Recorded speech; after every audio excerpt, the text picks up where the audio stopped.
నమస్తే, నేను ఇందు. ఆపరేషన్ సింధూర్ నేపథ్యంలో కీలక పరిణామాలైతే చోటు చేసుకుంటున్నాయి. అయితే ఆపరేషన్ సింధూర్ తర్వాత ఉగ్రవాదులు తెలుగు రాష్ట్రాల్లో కూడా ఉగ్రదాడి చేసేందుకు ప్రయత్నిస్తున్నారు. సో ఈ నేపథ్యంలో చూసుకుంటే యూట్యూబర్ జ్యోతి మల్హోత్రా అండ్ భయ్యా సన్నీ యాదవ్ కేసు కూడా సంచలనంగా మారిందని చెప్పొచ్చు. మరి దీని గురించి మాట్లాడడానికి మనతో పాటు సీనియర్ అనలిస్ట్ శ్రీనివాస్ గారు ఇప్పుడు మనతో ఉన్నారు. నమస్తే సార్. నమస్తే సార్. మరి ఆపరేషన్ సింధూర్ నేపథ్యంలో కీలక పరిణామాలైతే చోటు చేసుకున్నాయి. అంటే యూట్యూబర్ జ్యోతి మల్హోత్రా కేసు కానివ్వండి, అలాగే భయ్యా సన్నీ యాదవ్ కేసు కూడా ఒక సంచలనంగా మారిందని చెప్పొచ్చు. అయితే భయ్యా సన్నీ యాదవ్ ఏదైతే భారత్కి సంబంధించిన ఇన్ఫర్మేషన్ని జ్యోతి మల్హోత్రా పాకిస్తాన్కి అయితే చేరవేసింది. సో ఈ నేపథ్యంలోనే భయ్యా సన్నీ యాదవ్ కూడా భయ్యా నువ్వు కూడా దేశ ద్రోహివేనా అంటూ కూడా ఆరోపణలు వస్తున్నాయి. ఏమంటారు సార్ దీని గురించి? దేశం ఇవాళ రెండు రకాల శత్రువులను ఎదుర్కొంటాం. ఒకటి బాహ్య శత్రువులు, రెండోది అంతర్గత శత్రువులు. బాహ్య శత్రువులపై మొన్న చూసాం ఆపరేషన్ సింధూర్.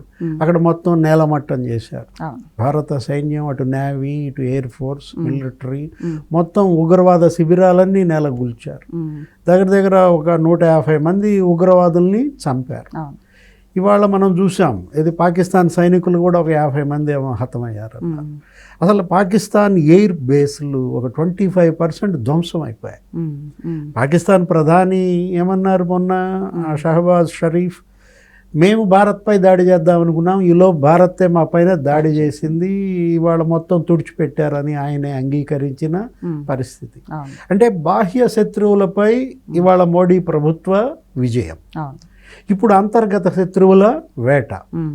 ఇప్పుడు గత వారం 10 రోజులుగా వీళ్ళు స్లీపర్ సెల్స్, వీళ్ళు వాళ్ళకన్నా ప్రమాదకారులు. ఇక్కడుండి ఏది ఇవాళ తిన్నింటి వాసాలు లెక్క పెట్టేవాళ్ళు, ఇవాళ అన్నం పెట్టిన చేతినే కరిచేవాళ్ళు అన్నమాట. వీళ్ళు ఇప్పుడు ఈ జ్యోతి మల్హోత్రా, ఆమె ఏంటి, ఆమె యూట్యూబర్, ఆమె ఏంటి ఒక ట్రావెల్ బ్లాగ్ ఏదో మెయింటైన్ చేస్తూ ట్రావెల్ విత్ జోన్ ఏదో పెట్టుకుని, ఆమె మనం ఏమనుకున్నాం, ఏదో మొత్తం అన్ని పర్యాటక ప్రాంతాలు తిరుగుతూ జనాన్ని ఏదో ఎన్లైటన్ చేస్తోంది, ఆమె ఏదో సంపాదించుకుంటుంది అనుకున్నాం. కానీ తనేంటి ఇవాళ తనొక మరి ఈ స్లీపర్ సెల్గా, తనే ఒక కోవర్ట్గా అటు పాకిస్తాన్ సైన్యం చేతిలో, ఆమె పాకిస్తాన్ పర్యటనలో AK-47తో ఆమెకి మరి భద్రత కల్పించడం. వాళ్ళ జ్యోతి మల్హోత్రాను అరెస్ట్ చేశారు. అసలు ఆమెతో పాటు ఒక 14 మందిని అరెస్ట్ చేశారు. అంటే వాళ్ళ తండ్రి కూడా మాట్లాడుతూ తన కూతురు నిర్దోషి అంటాడు, ఏది తనేం సంపాదించుకోలేదంటాడు. కానీ మనం చూసాం ఆ డానిష్తో ఆమెకు ఉన్నటువంటి సంబంధాలు, లేకపోతే పాకిస్తాన్ ఆ రోజు అక్కడ ఆపరేషన్ సింధూర్ అది జరుగుతూ ఉన్నప్పుడు పాకిస్తాన్ ఎంబసీలో మరి కేక్ కటింగ్, వాళ్ళు సంబరాలు చేసుకోవటము, ఆ కేక్ తీసుకువెళ్తున్న వాడి పక్కన ఈమె ఉండడం. అంటే పాకిస్తాన్ అక్కడ ఉన్న గూఢచారులతో, అక్కడ ఉన్నటువంటి ఎంబసీతో, ఆ సైన్యంతో కూడా, ఆ ఉగ్రవాదులతో కూడా జ్యోతి మల్హోత్రా సంబంధాలు ఇవాళ బయటపడ్డాయి. అదే కాదు, హైదరాబాద్ వచ్చిందంట జ్యోతి మల్హోత్రా. అప్పుడు ఆ వందే భారత్ ట్రైన్ అప్పుడు కూడా ఆమె కిషన్ రెడ్డి వీళ్ళందరి దగ్గరకు వచ్చి ఇక్కడ మన సికింద్రాబాద్ స్టేషన్లో హల్చల్ చేయటం.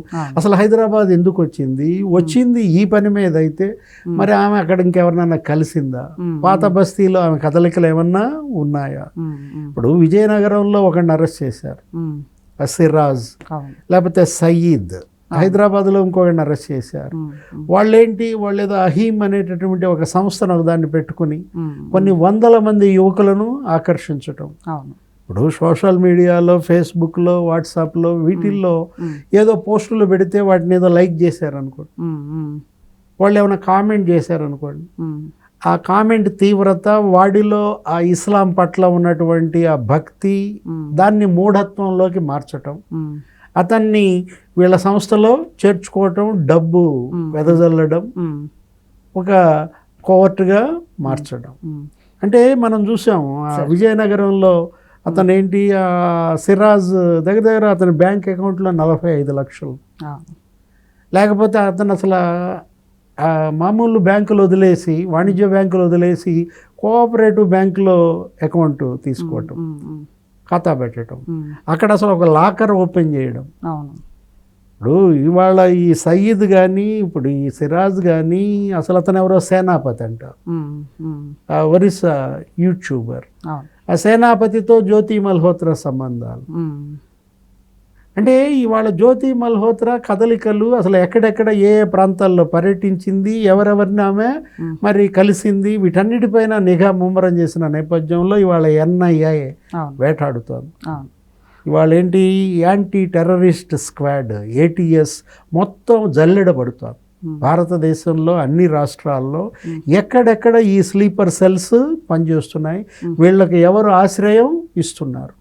గతంలో మనం చూసాము హైదరాబాద్ బాధిత నగరం, ఉగ్రవాద బాధిత నగరంగా దిల్సుఖ్ నగర్, అక్కడ సాయిబాబా గుడి దగ్గర పేలుళ్ళు, గోకుల్ చాట్ ఉదంతం, అమాయకులు బలవ్వడం. అంటే ఇవాళ ఉగ్రవాదాన్ని రూట్ అవుట్ చేయాలి. ఏది అటు బయట శక్తులతో పోరాటం అది వేరు విషయం, అది సైన్యం చూసుకుంటుంది. అక్కడ అసలు క్షమించే ప్రసక్తే లేదు. ఎవరినైనా సరే వాళ్ళు వేసేయడానికి సిద్ధంగా ఉన్నారు. ఇవాళ వాళ్ళ దగ్గర దానికి సంబంధించిన ఆయుధ సంపత్తి, ఇటు ఫ్రాన్స్ నుంచి తెప్పించుకున్నటువంటి రఫేల్ యుద్ధ విమానాలు కానీ, అసలు భారతీయ ఇవాళ మేడ్ ఇన్ ఇండియా. మొన్న పాకిస్తాన్ ఆపరేషన్ సింధూర్లో వాడిందంతా కూడా మన ఆయుధాలే, ఇక్కడ తయారైన సంపత్తి. అక్కడ పూర్తి మద్దతు, పూర్తి బలంగా అక్కడ ఉన్నప్పుడు ఏది సరిహద్దుల్లో, ఇవాళ దేశ అంతర్భాగంలో ఇక్కడ మిడ్ ఆఫ్ ద కంట్రీ, ఇక్కడ వీళ్ళని రూట్ అవుట్ చేయాలి. వీళ్ళు కలుపు మొక్కలుగా మారారు, వీళ్ళు విస్తరిస్తున్నారు.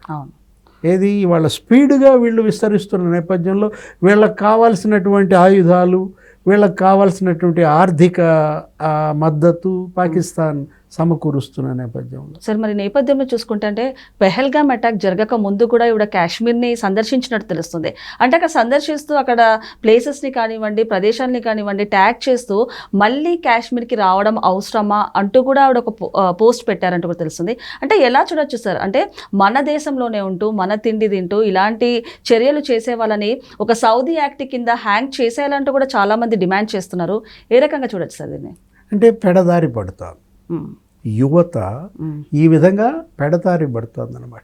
ఏది డబ్బుకి, లేకపోతే ఈ హనీ ట్రాప్ అని, లేకపోతే మనీ ట్రాప్ అని వీళ్ళని ఆ ట్రాప్లోకి దించటం, వాళ్ళని బయటకు రానియకుండా చేయడం, బ్లాక్మెయిల్ చేయటం. ఇంకా ఎటు వాళ్ళేంటి దిగిపోయాం, ఇక బయటికి రాలేం కాబట్టి మా జీవితాలు ఇంతే అంటూ ఇవాళ ఇక్కడ రహస్యాలు, ఇప్పుడు దేశానికి సంబంధించినటువంటి అంతర్గత భద్రత రహస్యాలు మరి బయట దేశాలకి చేరవేయడం, అమ్ముకోవడం. అటు ఆ ఎంబసీలో పాత్ర, అక్కడ ఉన్నటువంటి వీళ్ళు ఎవరు, ఈ కోవర్టులు, వీళ్ళని వాళ్ళు పెంచి పోషించటం మనం చూసాం. ఇవాళ పాకిస్తాన్ ఉగ్రవాదాన్ని అణిచేయటం ఒక ఎత్తు, దేశంలో అంతర్గతంగా ఉన్నటువంటి ఈ ఉగ్రవాదాన్ని కూకటి వేళ్లతో పెళ్లగించాల మోడీ ప్రభుత్వం ఇవాళ చేస్తోంది అదే అన్నమాట. మొత్తం NIA ఇవాళ యాంటీ టెర్రరిస్ట్ స్క్వాడ్ జల్లెడబడుతోంది. ఆంధ్రప్రదేశ్లో మూలాలు విజయనగరంలో బయటపడ్డాయి. ఇంకా చూడాలి కర్నూలు, అక్కడ నంద్యాల, అక్కడ రాయలసీమ ఆ ప్రాంతాల్లో ఇంకెంతమంది ఉన్నారు. ఇక్కడ తెలంగాణలో మనం చూసాం సంగారెడ్డి, లేకపోతే బోధ్, ఇక్కడ పాత బస్తీ, ఈ ప్రాంతాల్లో వీటన్నిటినీ కూడా నిశ్చితంగా పరిశీలించకపోతే ఇక్కడ ఉన్నటువంటి భారతీయ ముస్లింలు ఇవాళ వీళ్ళ పైన కన్నెర్ర చేస్తున్నారు.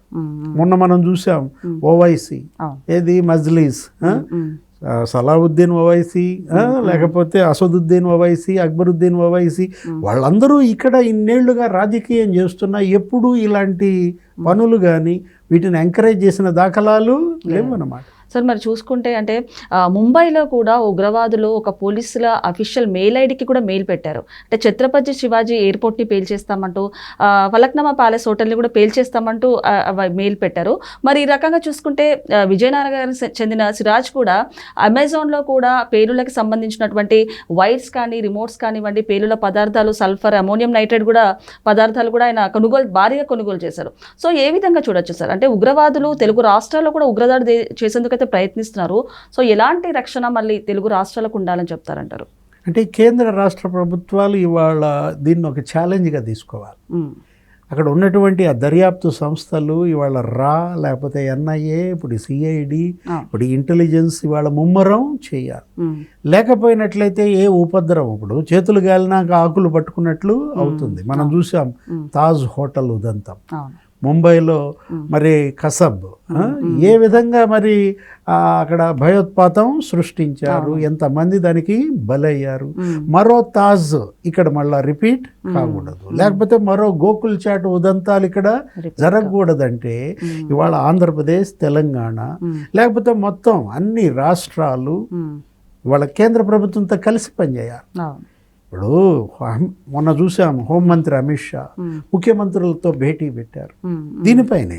ఏది ఇవాళ మావోయిస్టుల్ని పూర్తిగా రూట్ అవుట్ చేశారు. నిన్న కూడా చూసాం కేసీఆర్ వీళ్ళందరూ కూడా చనిపోయిన పరిస్థితి. మహా ఉండి ఇంకా వేళ్ల మీద లెక్క పెట్టగలిగిన ఉదంతాలే. అంటే ఇవాళ మావోయిస్టులపై పోరులో ప్రభుత్వ విజయం సాధించింది. ఇప్పుడు ఉగ్రవాదులపై పోరు. మావోయిస్టుల కన్నా ప్రమాదకారులు ఎవరు? ఈ ఉగ్రవాదులు. వీళ్ళేంటి విదేశాలతో కుమ్మక్కై స్వదేశాన్నే వీళ్ళు ఇబ్బంది పెడుతున్నారు. వీళ్ళ పట్ల అసలు కనికరం చూపించకూడదు, ఏ మాత్రం ఉపేక్ష వహించకూడదు అనమాట. మరొక ఇన్సిడెంట్ జరగకముందే మేల్కోవాలి. వీళ్ళని సమూలంగా రూట్అవుట్ చేసినప్పుడే వాళ్ళ దేశంలో భద్రత. ఓకే సార్, నమస్తే.